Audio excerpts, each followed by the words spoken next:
최종적으로는 미용의 목적도 있어요. 똑바라져야 되거든요. 그리고 그래야 기능도 좋아져요. 근데 이걸 똑바르게 하기 위해서 요즘은 보톡스를 갖고도 합니다. 그거는 따로 한 편을 찍어서 말씀드릴게요.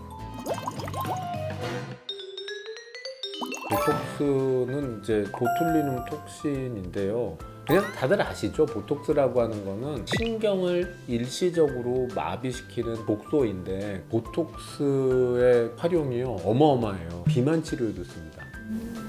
역시 반응이 오는군요. 위에 보톡스를 맞으면 어떻게 될 거예요? 기능을 덜 하게 될 거 아니에요. 위가 덜 움직이고 그럼 위를 축소하는 효과가 나겠죠. 근데 그걸 뭐 아예 꼼짝 마라 정도의 용량이 아니고 어떤 특정 부위를 일시적으로 뭐 한 5, 6개월 그러니까 미용적인 목적으로 보면 주름살을 없애는 데 많이 써요. 왜냐면 주름이라고 하는 것도 표정과 관련된 근육들이 굵어졌을 때 그게 드러나는 거기 때문에 특히 눈가에 잔주름 같은 데다가 많이 써요. 그 다음에 심한 경우는요 신경 자극에서 눈을 계속 이렇게 연축이라고 부르는데 막 부들부들 떨릴 정도로 긴장도가 높아서 잘 못 뜨시는 분들은 보톡스 맞으면 확실히 근육의 힘이 빠지니까 뜰 수 있게 되고 눈물 줄줄 흘리는 거 줄이는 데 도움도 됩니다. 물론 보톡스를 쓰면 안 되는 곳들도 있어요. 입 주변에 잘못한 입 돌아가 보여요. 그 다음에 팔자주름처럼 이렇게 움푹 패인 거. 그래서 보톡스의 친구 필러가 필요한 거죠. 그러니까 움푹 들어간 거는 충전재를 넣어서 채워 올려야 되니까.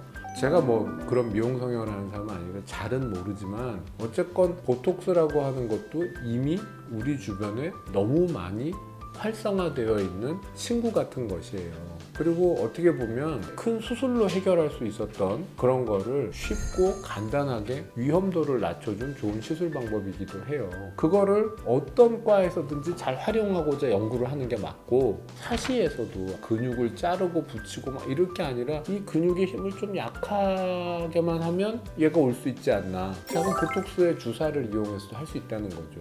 근데 사실 그거를 많이 쓸 수는 없어요. 왜 없냐면 6개월마다 해야 될 거 아니에요. 그리고 보톡스 주사가 들어가는 깊이나 이런 거를 정확하게 찾아서 하는 것이 쉽지 않을 거고 안 그래도 사시 수술을 하는 데 있어서 근육을 얼마나 당기고 접고 잘라내고 하는 것에 대한 표준화된 노모그램 테이블을 만드는 게 너무 어려운데 이 보톡스 주사를요 안구로 움직이는 굵은 근육에까지 직접 찔러가지고 주사하는 거는 안과 전문의 중에서도 이 사시 파트 전공을 하는 아주 소수만 가능할 거고요. 그것도 실질적으로 굉장히 어려운 일일 것 같아요.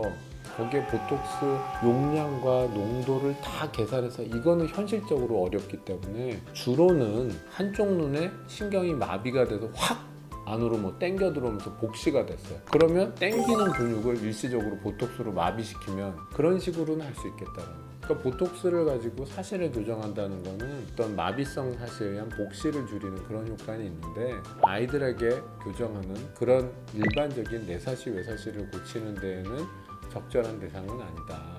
보톡스를 맞아서 복시가 생길 수도 있다고 하더라고요. 보톡스를 맞아서 복시가 생길 수도 있어요. 근데 제가 봤을 때는 그거는 복시가 아니라 난시일 것 같아요.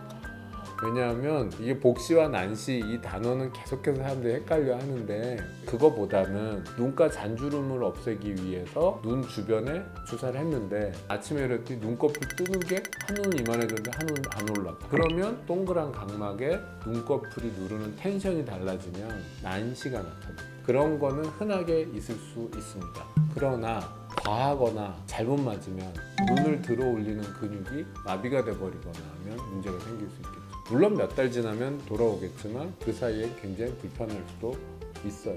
그래서 그런 부분들은 잘 상의해서 정하시고 사시 치료와 관련돼 있어서는 어찌됐든 간에 정확한 검사가 첫째고 그 다음에 진단을 바탕으로 해서 좀 충분한 시간 여유를 갖고 반복해서 검사해서 수술적 치료라든지 안경으로 교정할 것들을 교정을 하는 것이고 보톡스 같은 경우도 어른의 마비성 사시에는 하나의 옵션이 될 수 있다. 이렇게 정리를 해드리겠습니다. 네, 지금까지 안과의사 김명현이었습니다.